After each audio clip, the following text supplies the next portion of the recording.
Letitia and Antoinette TV. Good. Well, hello, good afternoon, good morning, good evening, je chesh, salute, namaste, guten tag to everyone all over the world. Thank you for being with us today. I am your host, Duchess Letitia, and today we have an amazing guest. We have the amazing Shilpa Kudekar. Have I pronounced it right? Did I Yes, pronounce your you name right? have, my lovely. Okay. You have. So I'm going to give you a little introduction Thank about you. Shilpa, okay? She is a medical scientist turned holistic wellness leader based in Abu Dhabi, United Arab Emirates. While specific details about her full childhood or early school are less publicly documented, we do know she pursued higher education in Australia. She is listed as a graduate from the University of South Australia. Her early career was in clinical laboratory science, during which she accumulated over 15 years of progressive experience in medical clinical settings. It was during this time that her interest expanded from conventional medicine into integrative and holistic health approaches. So, my dear, when there is such a shift and transition, especially within career, it seems like you're going through transformations, transmutations, and transitions right now in your life, even with Yes, this house move. Could you, welcome for being here with us all today. thank Could you let you. us know a little bit about yourself as well? So where would you like me to start? How far back would you like me to go? You tell me and I'll kickstart from there. Well, I would say from what automatically comes to you as a significant time in your life, which helps give us insight into your journey and your story of where you've come from. So, what Okay. automatically comes to mind with that? So what pops to mind is, I was born and brought up in India, grew in Mm. a very amazing and lively household with my parents and my brother. So, Awesome. both my parents went to holistic wellness. So, my father with Reiki, my mum with her love for nature. Both of them went to yoga, active lifestyle. So, moving was very important to them. Could be walk in the park, could be climbing a mountain or a hill. It could be just playing with us, or swimming was very important as well. We swam a lot, played badminton. I did a lot of aerobics. So our household was very active and lively. And my father was a huge fan of Isaac Asimov, so the science fiction writer. So Yeah. dinner time was storytelling time. So it was a lot of science fiction stories going on around. Mum was Mm. heavily into, meditation as well.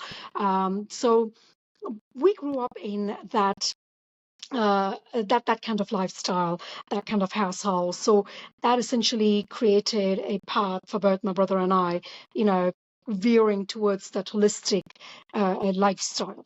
Uh, so when I was 16 years old, my father took me to this amazing lecture by a Reiki grandmaster who had come to my city called Pune in India to give a talk about Reiki. And my father was like, "Oh, this is something new. Let's Yeah. go take a look. Let's learn something." And this was during my school holidays, Letitia. And I said to my dad, I don't think so, because I'm going to go hang out with my friends.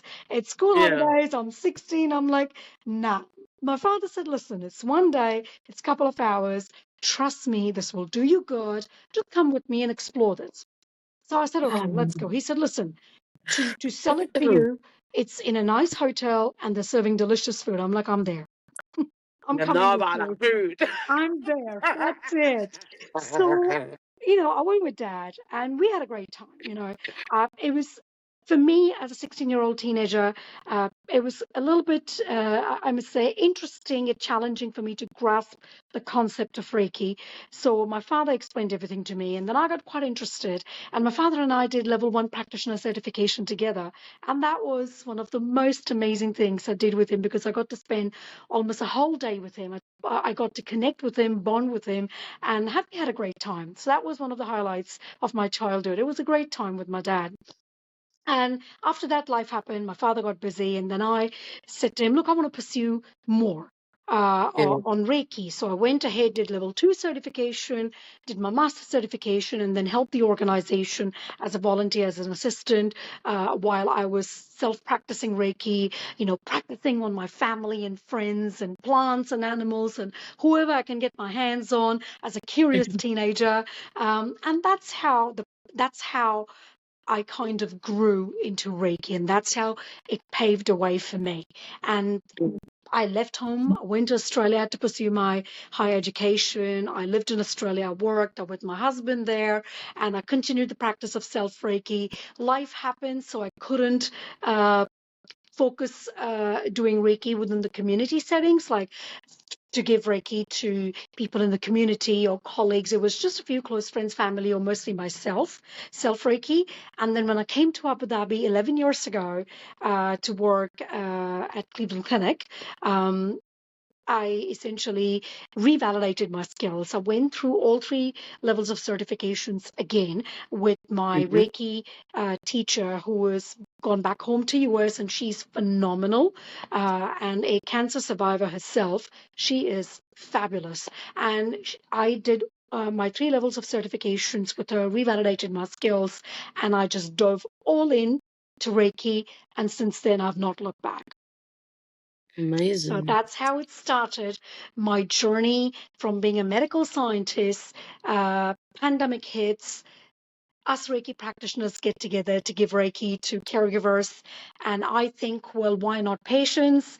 And in Yeah. 2023, I essentially got my foot in the door with Oncology Institute, and I started seeing patients as a Reiki practitioner and a health coach since January 2023. And before that, I had to essentially have the physicians buy-in, because it's quite important in a healthcare setting to have the physicians and caregivers buy-in. In order to do that, I did a lot of awareness sessions, so presentation, do group Reiki sessions for team building, for well-being, and that raised awareness amongst my colleagues.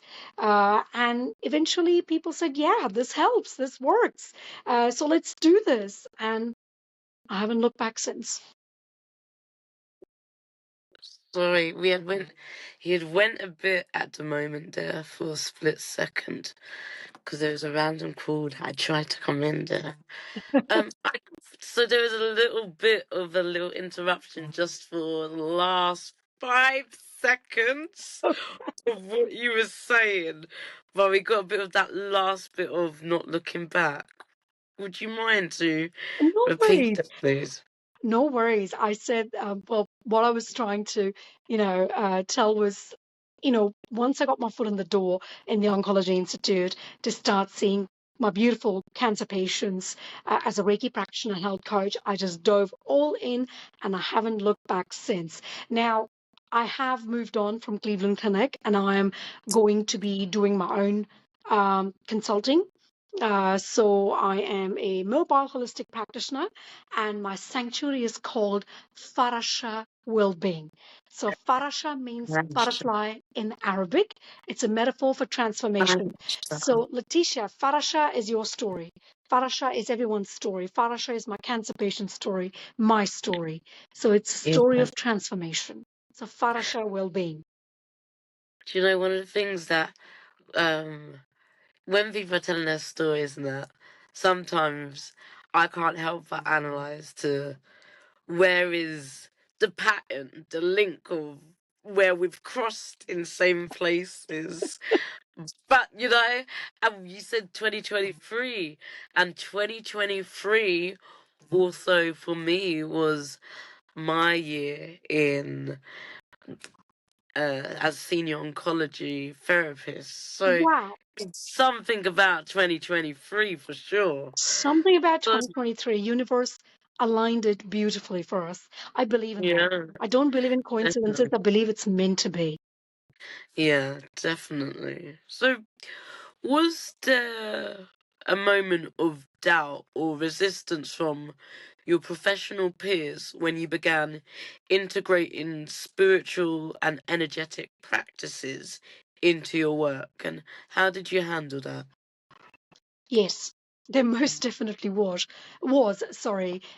skepticism, and that skepticism solely came from lack of awareness or lack of knowledge. And the best way forward was to raise awareness and educating the masses. And I did that through awareness sessions. So I did a lot of talks and presentations in forms of webinar, in forms of in-person presentations at conferences, and also did group Reiki sessions within my organization. But I also followed that up or backed that up with literature. So evidence-based journal articles, that are peer reviewed and cited, because there are articles available on Reiki in terms of its effect on mental health care, its effect of pain management in oncology patients, its effect Yeah. on, oncology patients' well-being. So there is research there. So I back that up with research and with evidence base, and that essentially then slowly opened up doors to people who were skeptical about it. But once they hear that this is a technique, a restorative technique, it's not woo woo, it's not voodoo, it's not magic, it's a restorative technique backed by science and it has evidence base to it, then Yeah. they were open to actually trying a session with me, because the only way to understand Reiki is to experience it. And once they experience it and they realize the effect it has on you and the positive benefits or impact it has on you, then they can better relate that to other people, to their patients. Because patients, from my observation and experience, don't care much about brochures. The first thing they ask their oncology physician is, have you tried it? And what is your experience? And what did you feel? So if an oncology physician has tried a session with me, they will let them know, hey, I tried it and this is what my experience has been and this is what I felt. I believe you should try it, perhaps give it a go. There's no harm. Reiki does no Yeah. harm, and experience it. And then you can come back and let me know how you feel. And that's how you can incorporate or introduce this restorative technique, this complementary therapy within a community or population that is a bit skeptical. I hear you. I can't help but feel like you know my questions already. Anywho, Sam, I want to know, because you answered the questions there with regards to the integration.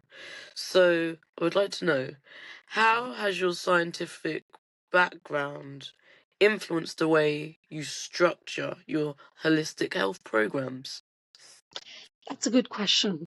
So, as a medical scientist, now I am extremely spiritual in nature, but I am also a scientist. So, for me, um, you know, respecting a person's belief and faith is important. But when I do incorporate this therapy in taking care of my oncology patients, I need to have it backed by data. So I do collect a lot of data.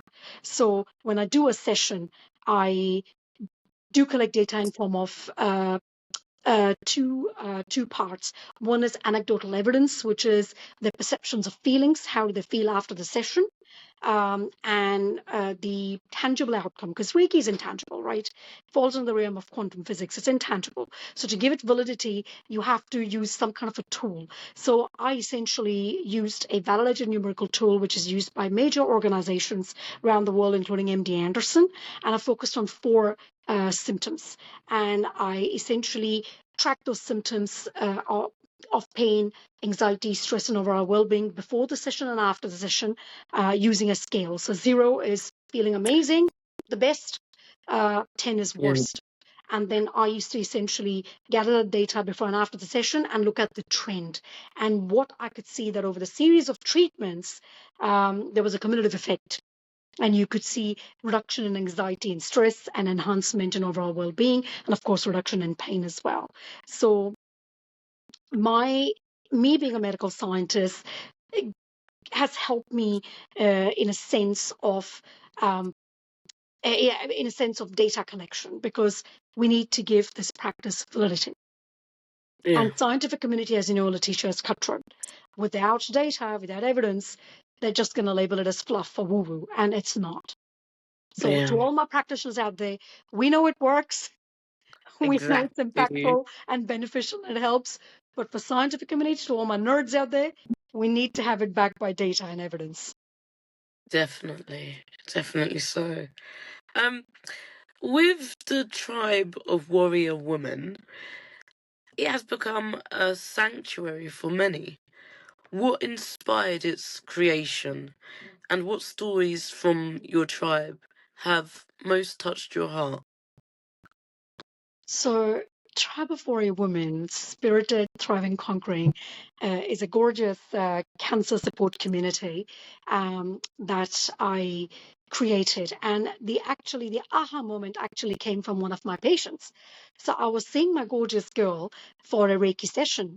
And after the session, she said to me, Shilpa, do you do Reiki session for other cancer patients? And I said, indeed, I do. She said, so are they going through the same treatment as I am? I said, some of them are, and some of them are different. It depends upon the diagnosis, and it depends upon the treatment protocol. She said, so how do they feel? Like with symptom management, how do they, take care of it? What surgery are they going through? What are the surgeons? Who is the physician? So I was like, these are so many good questions. And she said, Shubha, why don't we have a support group? I'm like, that's a good question. I don't know. Why don't we have a support group? She said, can you start a support group? And I'm like, hang on a minute. It took me about a second to think like, am I allowed to start a support group within the organization I am? And then after a second, I'm like, oh, hell yes, I am Mm, doing this. I am building a support group for my girls and we're going to do this. So it's female only. It's all diagnosis, all ages, ethnicities. We are at 50 plus members and above now. It's a WhatsApp support group at the moment, but however, we meet once or twice a month and we share, we learn, we bond, we grow, we talk about our journeys and experiences. And the girls are there to motivate and encourage each other and let each other know, hey, girl, you got this, you can get through this. And the conversation that they have amongst each other that I see or that I hear is unreal, Letitia, because they are like, hey, I'm going through this side effect. Have any one of you taken this medication and got through this side effect? Yes. Quite a few of them say, answer, yes, I have. This is what I've done. This has helped me. Try it. Get back to me. Let me know how I can help you. These girls just call each other, check on each other. Sometimes they actually go to the hospital and support that person going through MRI, PET scan, biopsy, and they sit with them there. I mean, these girls are amazing. They're inspiring. I'm so proud of them. They make me want to do better than my best. They are my gorgeous, resilient, brave, courageous, warriors. And this is where hope lives. Truly, yeah. this is where hope lives. I mean, we get together, Letitia, by the way, and we have fun, right? We have Yeah. girls' night out. We go for lunches. We have dinner sometimes. We did skydiving last year. This was in a tunnel. In Yeah. one of the malls here in Abu Dhabi, we did hot air balloon ride. It was amazing. Now, this weekend, we're going to go on a little boat to an island and do art therapy with some meditation. One of my gorgeous warriors organized this, and I'm like, let's kickstart 2026 by doing art therapy meditation by the beach. Why not? Oh, So, this is what we amazing. do. Yeah. Oh, I could so do that right I mean, now. I want to tell you also one thing is one of my warriors, and Yeah. she's a standard that I uphold everyone to. Now, my girl Lisa was diagnosed with stage 4 metastatic breast cancer. When I first saw her, so when she was diagnosed, she did a PET scan, lesions in the liver. That's where it was metastasized, spread.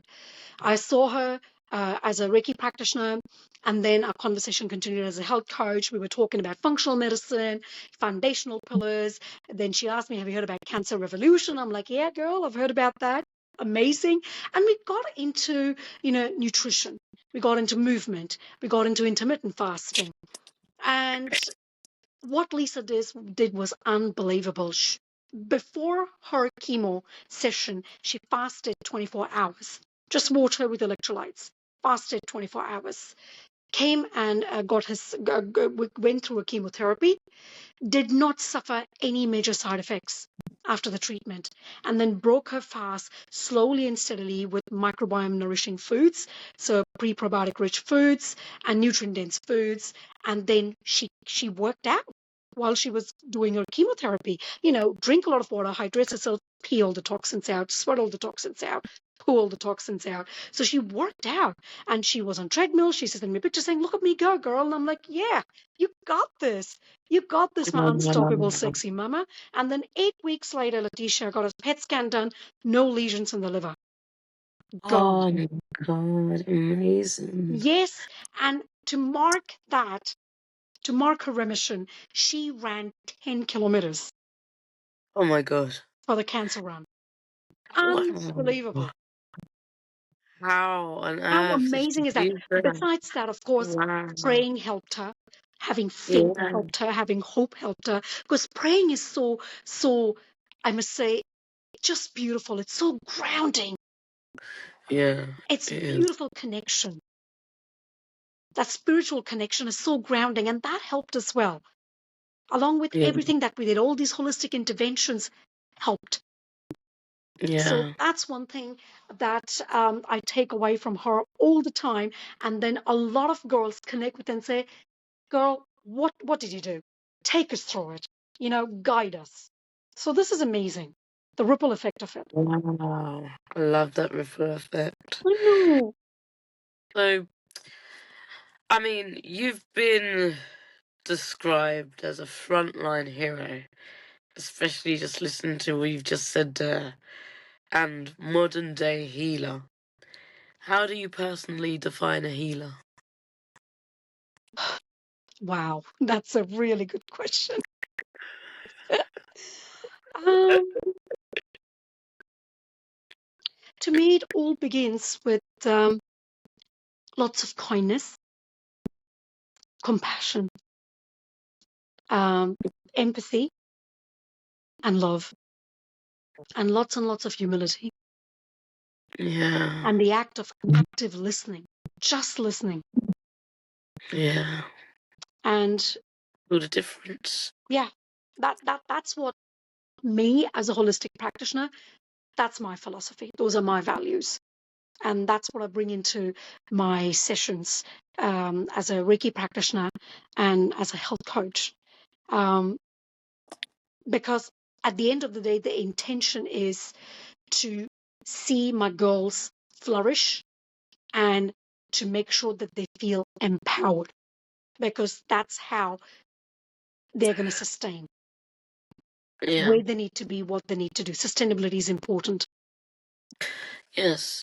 Sustainability is important, and the means that sustainability ever gets knocked isn't usually a leak of energy, or there's a break or something somewhere, and it's outside things affecting it. And within that, you need to be able to forgive and let go and move forth as well, to be able to sustain that and learning that a lesson has occurred. What role has forgiveness, both of yourself and others, played in your transformation? I think I must say huge, right? Because Hmm? the minute we learn to forgive ourselves is the minute we learn to accept, and then we let go. So we feel what we Yeah. feel and we heal what we feel. And that propels us to move on and move forward. And what my girls have taught me, a huge, I must say, uh, I don't know whether you'll call it a lesson, but what my girls have taught me is that when they get diagnosed and when I see them, they're like, "You know what, Shilpa? This is a sign for me to improve myself, a sign for me to find my purpose. I have accepted it after fighting it, after thinking about why me, why is this happening to me, I've just realized that I've surrendered myself to faith, to hope, to God, and I've learned to accept and let go. And I've forgiven myself. And in that, with acceptance, with letting go, I can now move forward and I can say, you know what? I can deal with this. I got this. I can overcome this. And I can beat this. Yeah. I mean,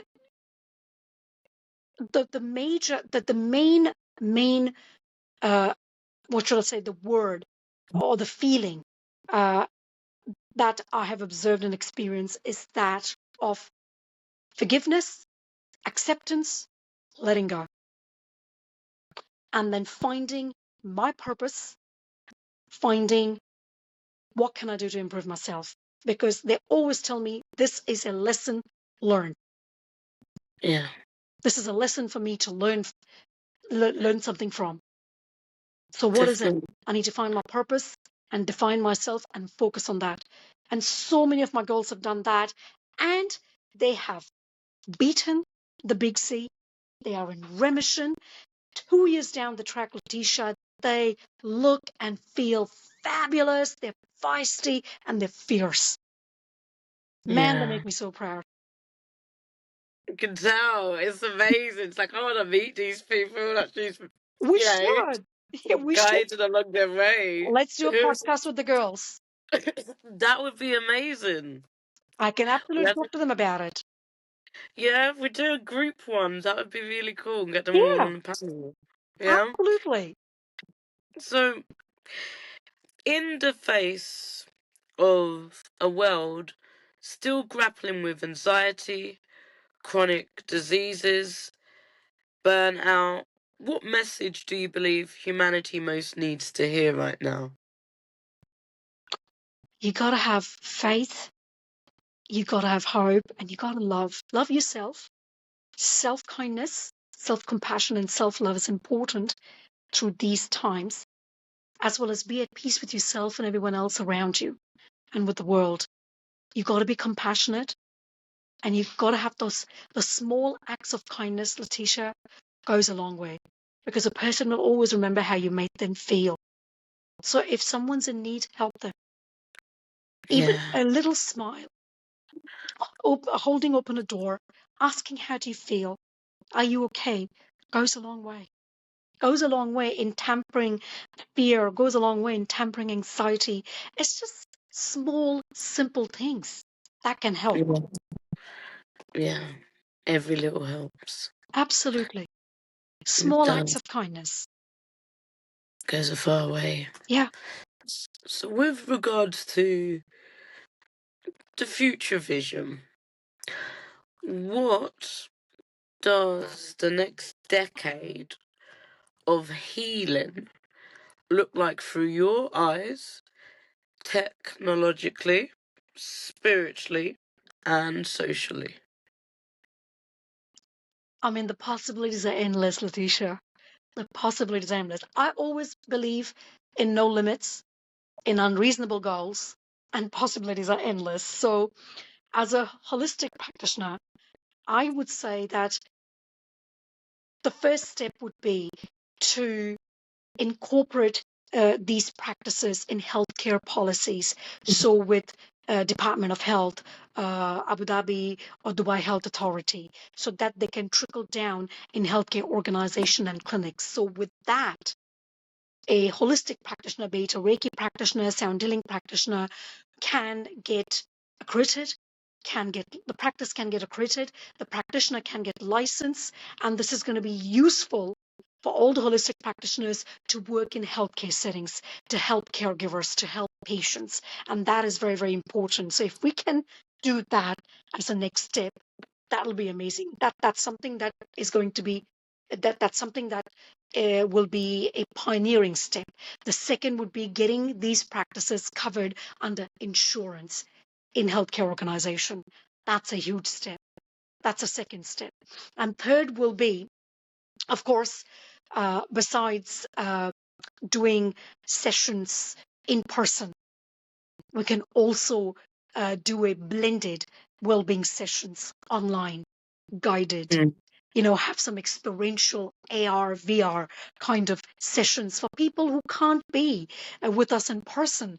So, like I said, the possibilities are endless. If you can imagine it and you can be creative about it, you can be innovative about it, you can do it.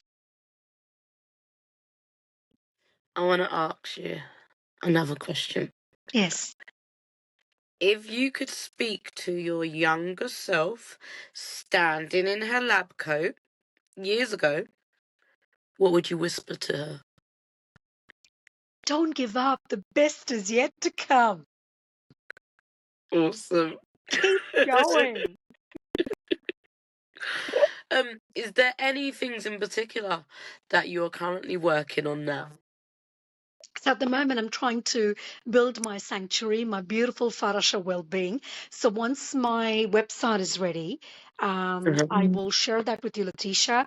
Please spread the love around because I will also be doing sessions online. So it'll have my brochure, it'll have all the blurb about Farasha well-being. So essentially, it's going to be a sanctuary for cancer patients to get together to share their journeys, talk about their stories, their experiences, and bond over mind body medicine practices. So I'm talking about Reiki, sound healing, meditation, breath work, and also I'll be doing health coaching sessions as well. So that's what Farasha Wellbeing is going to be all about. So that's what I'm working on at the moment. So once it's built, I'm gonna share it with you, my darling. Let's spread the Ex- love around. And for other professionals, other individuals that have been tuned in today, listening to you, they may be inspired very much so by your story and of the different initiatives that you have running out there. Is there any other places online as to where people can reach you to contact you with any inquiries at all? Absolutely. They can reach to me via my personal email. I can share that with you, Letitia, and you can share that with everyone else. So Okay. ask, like guys, my beautiful souls, feel free to reach out to me via my personal email with any queries or questions, and I would be more than happy to answer them, and I'll do my best to help you. Awesome. Thank you so much for being here. Is there any shout out messages or anything like that that you would like to give and say before we leave today? I want to say a big thank you to you, Letitia. I am so grateful to you for giving me this gorgeous space, this safe platform to share my passion and my purpose with all the beautiful souls out there. So thank you, my gorgeous girl. You are such an inspiration. Truly, you are Yeah. amazing. An amazing and incredible, beautiful, bright soul. And keep shining, girl. Keep doing what you love doing and be yourself. Don't ever change. And to all my gorgeous people out there, thank you for coming in with an open mind and an open heart and giving me this safe space to talk about my ikigai, which is Reiki. So, Awesome. and I want to give a shout out to my warriors. It's a must. I want to give a shout out to all my gorgeous warriors. I mean, Shout out to the without with warriors. exactly shout out to the warriors. I mean, without their faith in my practice and their belief in me, I wouldn't be Yeah, able to do any of this and I wouldn't be here doing any of this. I yeah, am eternally grateful to each and every one of them and I love them with all my heart and soul. beautiful. And I'm sure they love you even more. Thank you so much, darling. Thank you. Oh, no. Thank you, everyone that has tuned in today and listened. If you have any comments, any questions, please do not hesitate to leave the questions and comments within the episode, which will be available shortly for you all to be able to watch and see. You can find Shilpa also on LinkedIn. Her details, though, will be in the descriptions, her biography, so that you can keep track of the different activities and stuff that she's doing in helping humanity. Thank you so much for being here. Take care. Thank you, my darling girl. Bye, guys. Take care. Bye. Have a See you. beautiful, serene, blissful, and healing week ahead. And I'm going to leave you all with one intention. Just for today, be kind to yourself and others. Kind to yourself and And others. others. Thank you. Thank you, my darling. Bye Bye. bye. See Bye. you. to you.